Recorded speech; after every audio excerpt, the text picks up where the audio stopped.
kuesioner inilah, tujuan ini. Dengan ini ditandatangani, diisi, selesai sudah masalah ini.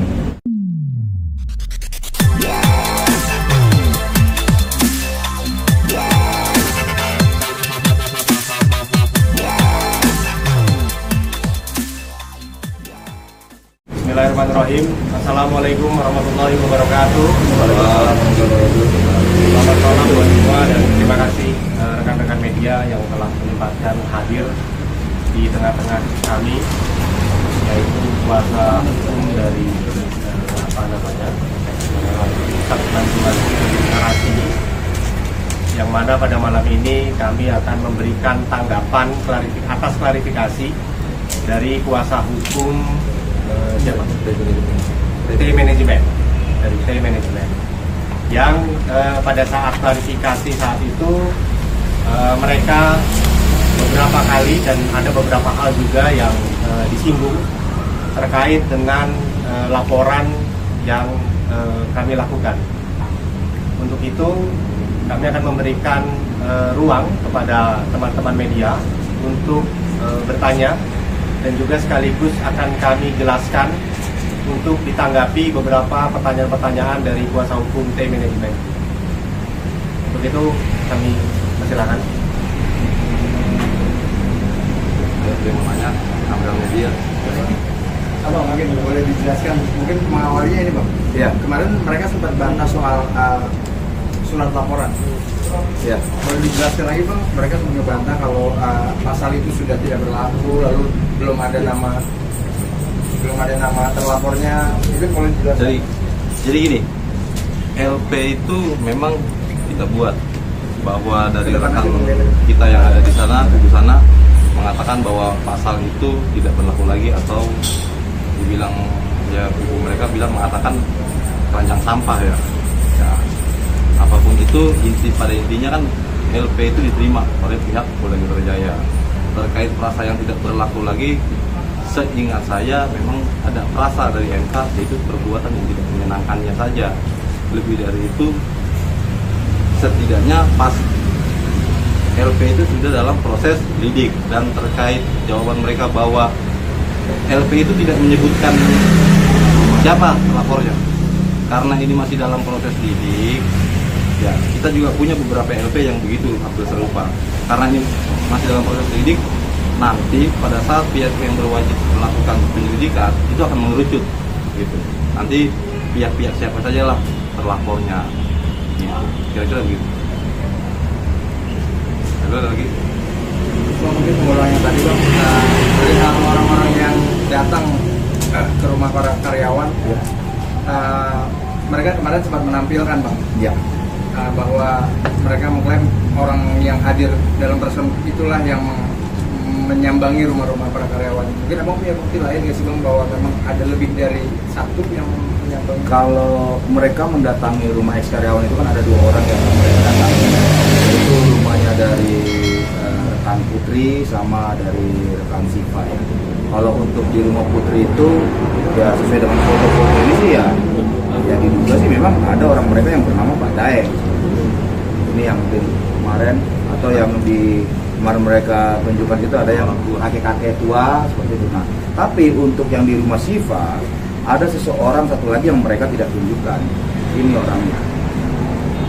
Gitu. Nah, ini kita juga nggak tahu siapa orang ini, gitu.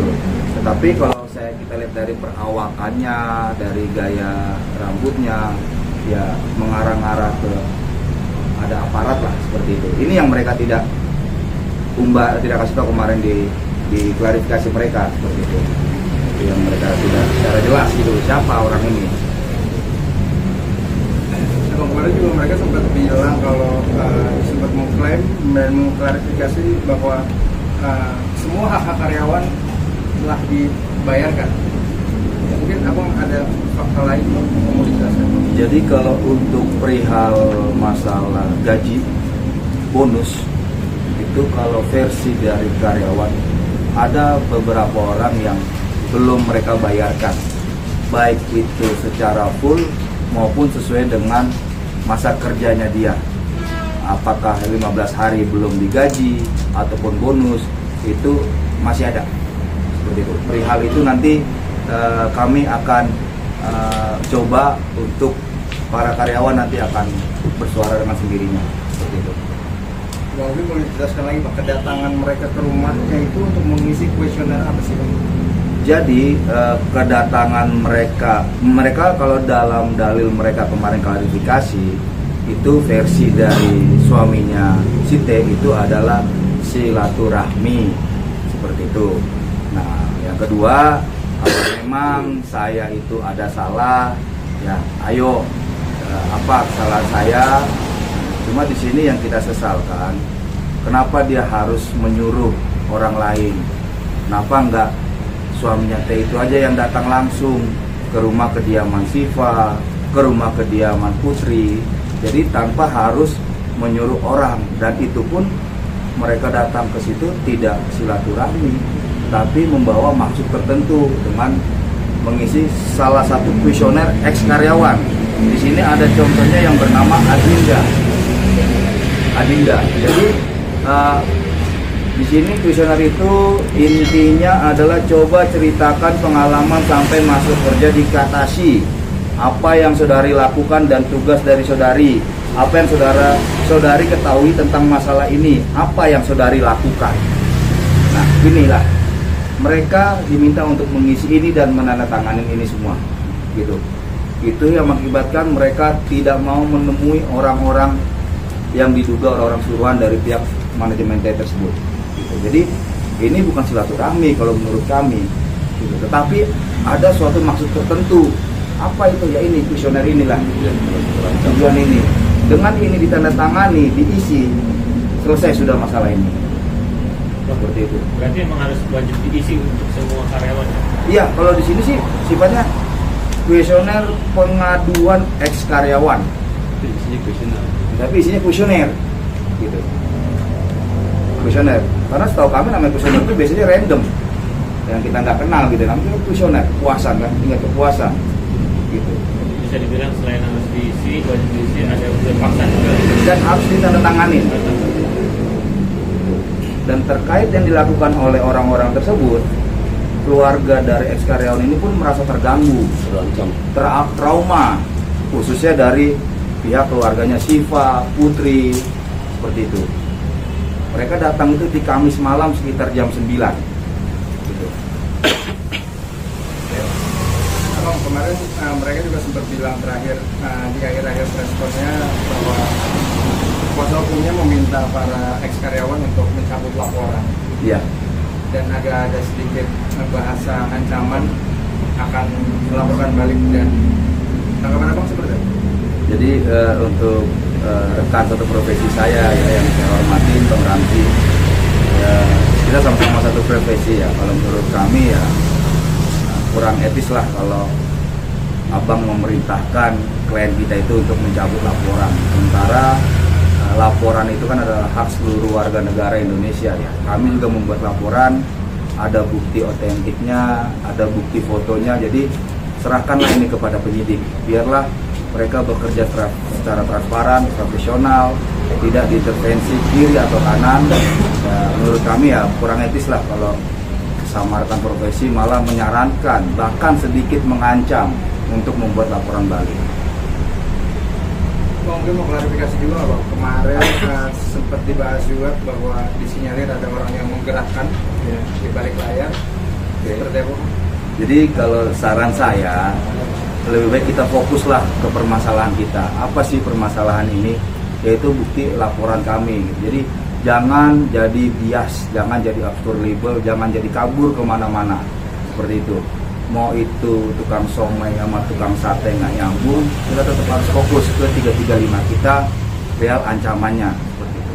Nah, perihal 369 yang sempat dijelaskan sedikit oleh rekan kita, itu memang ada pengancaman, tetapi harus dihubungkan ke 368, yaitu pemerasan. Sementara di 335 itu hanya murni pengancamannya saja. Dari pihak sana kan menegaskan dan bersikeras kalau misalkan permasalahan ini sudah diselesaikan oleh pihak manajemen, termasuk gaji karyawan, katanya ada tahap-tahapannya. Ya. Itu seperti apa? Bahkan dari pihak sana bilang karyawan lamanya ada yang bisa sampai beli Alphard gitu. apa mungkin? Jadi gini Mbak, kalau bahasanya kan dari sana bilang sudah dijelaskan, sudah diselesaikan. Ya mungkin ini yang belum gitu.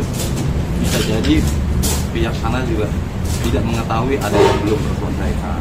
Nah makanya ex karyawan ini meminta bantuan ke kita. Itu kira-kira jawaban. Soal gaji sendiri mungkin seperti apa tanggapan Nah, karena soal gaji setelah kita minta keterangan juga para karyawan memang ada yang belum dibayar dan mereka juga mengatakan bahwa saya juga dijanjiin bonus dan sekian-sekian tapi udah dibayar belum. Nah, makanya kita bilang faktanya tidak ada. Kembali lagi nih, makanya kita runut lagi kenapa dikirim. Artinya gini, kalau memang mau diselesaikan kenapa harus keluar? Terus kalau pada saat itu dia tidak keluar kan tidak disamperin, tidak dibeli. Artinya pihak sana, saya manajemen tidak mengirim orang atau yang dibilang tadi itu Pak Daeng dan lain sebagainya mengirim orang ke rumah. Kenapa nggak pada saat itu gitu? Atau menelepon? Saya yakin lah namanya karyawan atau bekerja mereka punya yang namanya nomor handphone mereka kenapa nggak telepon dan lain sebagainya atau mengundang gitu. Itu kira-kira. Itu artinya tidak ada mencoba membuka pintu komunikasi untuk berdamai mungkin atau Jadi gini, kalau pintu komunikasi ini kan yang paling tinggi ini kan proses justice, perdamaian gitu ya. Jadi kita tetap buka pintu selebar-lebarnya, arahnya mau kemana, kita ambil win solusi. Jadi kita kembali kepada prinsipal, artinya para ex karyawan mau gak? Tapi kita juga ada ajarkan kalau memang sesuai dengan permintaan mereka, ya kita buka pintu selebar-lebarnya. oke? Aman? Oke. Siap. Thank you. Terima kasih. Terima kasih. Oke. Terima kasih ya. Jadi,